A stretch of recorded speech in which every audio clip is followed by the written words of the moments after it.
wonder why price of things keeps going up? It's called inflation. This shows in a world country called Canada, a big producer of maple syrup and milk. To see how this price raising effect changes, in this video we'll break down how inflation really works in a first world country. You don't have to be an economist to know how tough a year 2023 was. Renters in Canada have never had it so bad, and it could get even worse. More Canadians than ever before are having to turn to food banks to get by. Inflation in Canada in 2024 was only moderate compared to 2023. First, there was an increase in priced goods, particularly food including vegetables, meat, and dairies. Second was housing needs, specifically rent.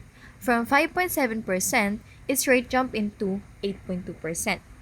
Third was services, which increased slightly from 0.3% to 4.1% due to changes in their supply chains. The major components that changed the inflation rate was transportation, which is 1.6%, and housing, that is 5.7%, which increased while clothing and footwear and 3.2% and household operations decreased. Fuel, oil, gasoline, and vehicle insurance were also included in the increase in Canada's inflation rate. Because of this, accommodation and traveling aspects and home entertainment equipment declined. The inflation rate in Canada is moderate, but locals are still paying attention to it because of gradual increase in the cost of goods, particularly in food, transportation services, and rental housing prices. Many Canadians are facing food shortages. Daily income isn't keeping up with rising costs, especially for essentials. Inflation doesn't just affect prices. It also impacts agriculture, supply and demand, consumers, businesses, economic growth, savings, and even government policy in the country. Because of this, many locals are unable to enjoy their surroundings. Same with tourists who are not able to enjoy their travel as much because of high prices of goods and services. A year of economic uncertainty brought a cost of living crisis to the forefront for many Canadians. Being a single senior now, I'm finding it harder. Everything is going up. Top of mind for consumers, the daily cost of groceries, devouring some household budgets. I can't buy certain fruits, certain vegetables because it is not in my budget. Leading to protests last winter at grocery stores across the country. Overall, grocery store purchases cost an average of 2.7% more in October of 2024 compared with 2023, with staples like onions, fruit juices, and peppers taking the largest price jumps. With a weakening Canadian dollar over the last 12 months, the cost Canadians are forking over for fruits and vegetables shipped into Canada from south of the border is pushing grocery bills even higher, according to finance experts. Now we're paying $1.41 to buy $1 American, and that's significantly more than we were paying this time last year. The year that was also began with soaring interest rates and difficult decisions for thousands like the Coopers in Dorchester, Ontario, who were facing a mortgage renewal in the spring. We did get a rate at 1.7% at this house during the pandemic at the end of 2020. Yeah. And now we know that rates are looking in the 5-ish range. And it's a luck of the lottery, really, where in that 5-year period they've had to renew their mortgage.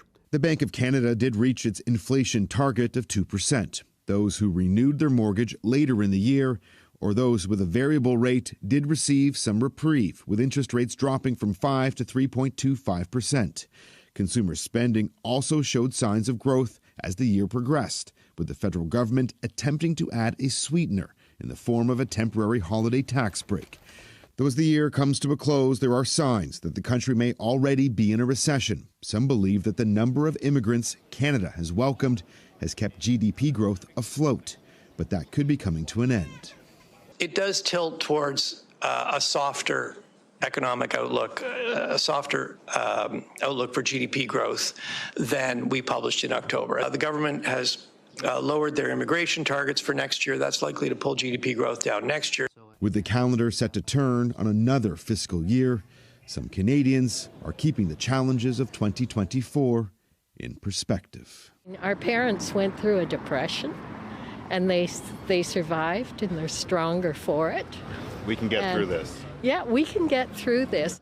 That sense of optimism may be tested as we look ahead, with the annual price of groceries expected to cost the average family an additional $800 in 2025, and with a looming tariff threat by the Trump administration that could send Canada's economy into a full-blown tailspin. Adrian Gobriel, CTV News, Toronto. In 2024, people's perspective on Canada's inflation rate were divided. While official data from Statistics Canada showed an impressive cooling of inflation, with the annual average CPI rising by 2.4%, many Canadians still felt considerable financial strain. The key disconnect was between the rate of inflation slowing down and the cumulative increase in prices that had occurred since the pandemic. Essentials like housing or rent and food remained significantly more expensive than pre-pandemic levels.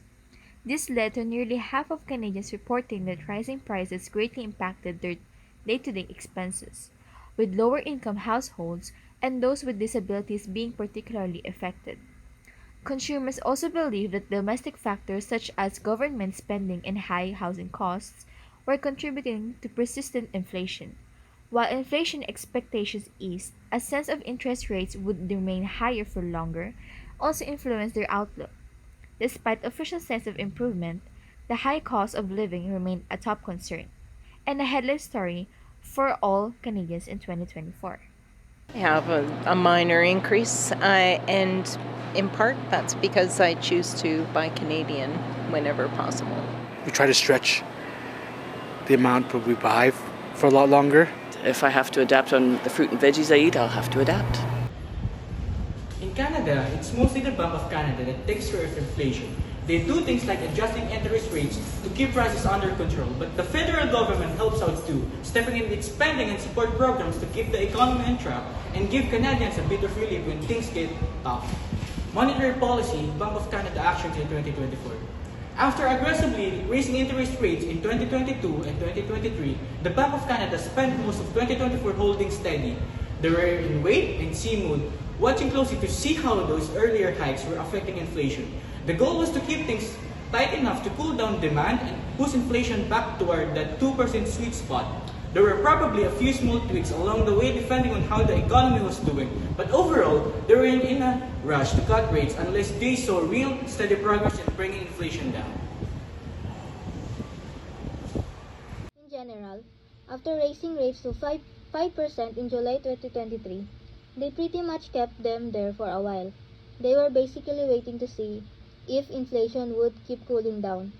Talk of rate cuts didn't really come up until later in the 1 year, or maybe even early 2025, once things look more stable. Quantitative tightening. The Bank of Canada continued its policy of quantitative tightening, allowing previously accumulated government bonds to mature and roll off its balance sheet. This helps pull some money out of the economy, working in tandem with interest rates hikes to make borrowing more expensive and slow things down a bit. The bank communicated its commitment to price stability, often reiterating that it would take the necessary steps to restore inflation to target, even if it meant maintaining higher interest rates for longer. This aimed to anchor inflation expectations. While the government's primary role isn't direct inflation fighting via interest rates, it can implement measures that respond to inflation or aim to alleviate its impact, and some of this might indirectly influence demand. The federal government might have continued or introduced specific programs aimed at easing the burden of cost of living on vulnerable Canadians, such as grocery rebate or similar, one-time payments or expanded existing benefits to help low and modest income families cope with rising food costs. This was implemented in 2023, and similar measures could have continued or been adopted. Housing affordability measures.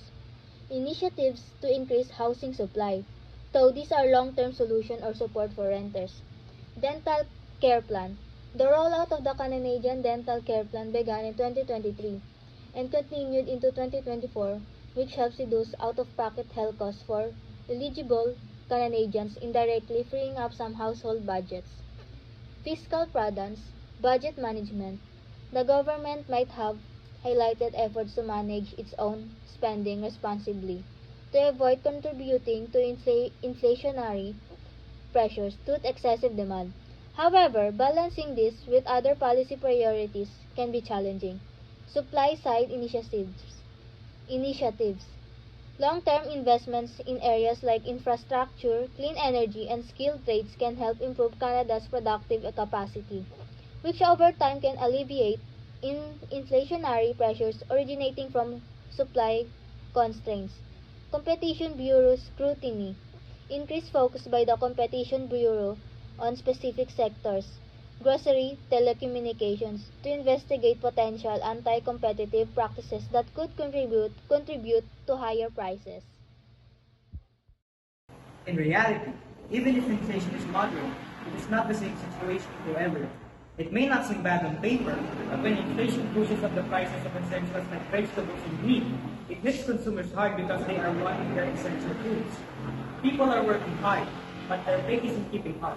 When your paycheck doesn't stretch far enough to cover food, housing, and basic transportation, it doesn't matter if inflation is moderate. It still feels like a struggle. It's not just local people who are feeling this. Tourists are also feeling it. Many are shocked by the high prices and how much it affects even the businesses that rely on tourism.